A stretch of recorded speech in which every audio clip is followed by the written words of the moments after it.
Hello everyone, welcome to little Rudra and mom world. आज की video में हम बात करेंगे कि बच्चों की अंडरस्टैंडिंग को आप कैसे इम्प्रूव कर सकते हैं और उनका लर्निंग प्रोसीजर आप कैसे स्टार्ट करें, उनको आप कैसे सिखाएं। अगर बच्चा किसी स्पेक्ट्रम पे है तो उन्हें सिखाने के लिए आपको बहुत एफर्ट्स लगाने पड़ेंगे, नहीं तो बच्चा अदरवाइज एनवायरनमेंट से सीख जाता है, सुन सुन के सीख जाता है। लेकिन अगर बच्चा किसी स्पेक्ट्रम पे है तो उसे सिखाने के लिए आपको बहुत ज़्यादा एफर्ट्स लगाने पड़ेंगे, जिसके बाद वो सीखेगा। कई लोग ये कहते हैं कि हमारे बच्चे को कुछ नहीं आता, 8-9 साल का हो गया। क्यों? क्योंकि आपने उसके राइट एज में एफर्ट्स नहीं लगा पाए आप उतने जितने आपको लगाने चाहिए थे। और बच्चों को सिखाना आपके लिए सबसे ज़्यादा इम्पॉर्टेंट है। ये मत सोचिए कि जब वो ध्यान देगा जब हम उसको सिखाएंगे, या फिर जब वो बोलेगा या जब वो बैठ जाएगा तब हम उसे सिखाएंगे। आप चलते फिरते जैसे भी वो सीखता है उसे बताते जाइए कि ये ऑब्जेक्ट है, ये ऑब्जेक्ट है। बच्चा अपने माइंड में सब कुछ कैच करता है। ऐसा नहीं है कि वो सुन नहीं रहा है या भाग रहा है, वो कैच सब कुछ कर रहा है, एनवायरनमेंट से सब कुछ सुन रहा है। आपको ही ऐसा लग रहा है कि वो सुन नहीं रहा है या बोल नहीं रहा है, लेकिन उसको सब समझ में आता है। तो इस प्रोसीजर के लिए सबसे अच्छा जो ऑप्शन है वो या तो आप कोई बुक ले लीजिए, आप बच्चों को बुक से समझा दीजिए कि बेटा ये एप्पल है, ये मैंगो है, ये स्क्वायर है, ये रेक्टेंगल है, ये ट्राइंगल है। इस तरीके से आप चीजें सिखाएं। अगर आपके पास फ्लैश कार्ड अवेलेबल है तो फ्लैश कार्ड ले लीजिए, लेकिन हर चीज के फ्लैश कार्ड नहीं मिल पाते हैं तो फ्लैश कार्ड आप खुद भी घर पे बना सकते हैं। जैसे मैंने घर पे ही बनाए थे फ्लैश कार्ड।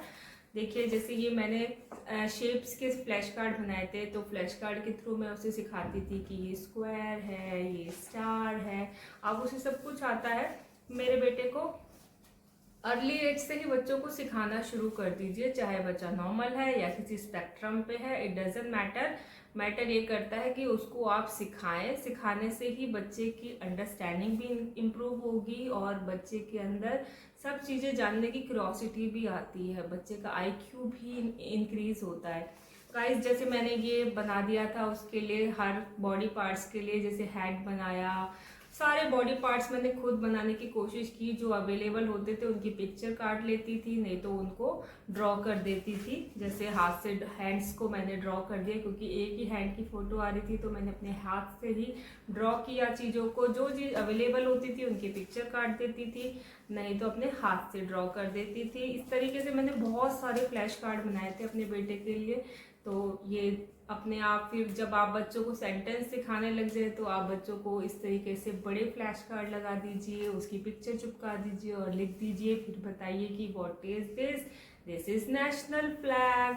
या जिस तरीके से भी आप बच्चों को सिखाना चाहते हो उस तरीके के फ्लैश कार्ड आप खुद भी बना सकते हैं, नहीं तो मार्केट में भी अवेलेबल होते हैं।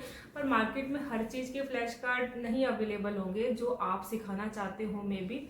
तो इस तरीके से खुद फ्लैश कार्ड बनाएं और खुद बच्चों को सिखाएं। जितना आप बच्चे को अर्ली एज में सिखाना शुरू कर देंगे, बच्चे की अंडरस्टैंडिंग उतनी ही इंक्रीज होती चली जाएगी। और फ्लैश कार्ड का फायदा एक ये भी है कि आप जो भी फ्लैश कार्ड मतलब बच्चे को समझाएं, जो भी, चाहे वो रियल ऑब्जेक्ट से सिखाएं बच्चों को, चाहे आप इस तरीके के फ्लैश कार्ड से समझाएं, आप बच्चे के आगे फ्लैश कार्ड रख दीजिए। फिर आप उससे पूछिए, बेटा हैंड ला के दो, हेड ला के दो, आईज ला के दो, जो भी आप सिखाना चाहते हैं उन चीज को पिक कराएं।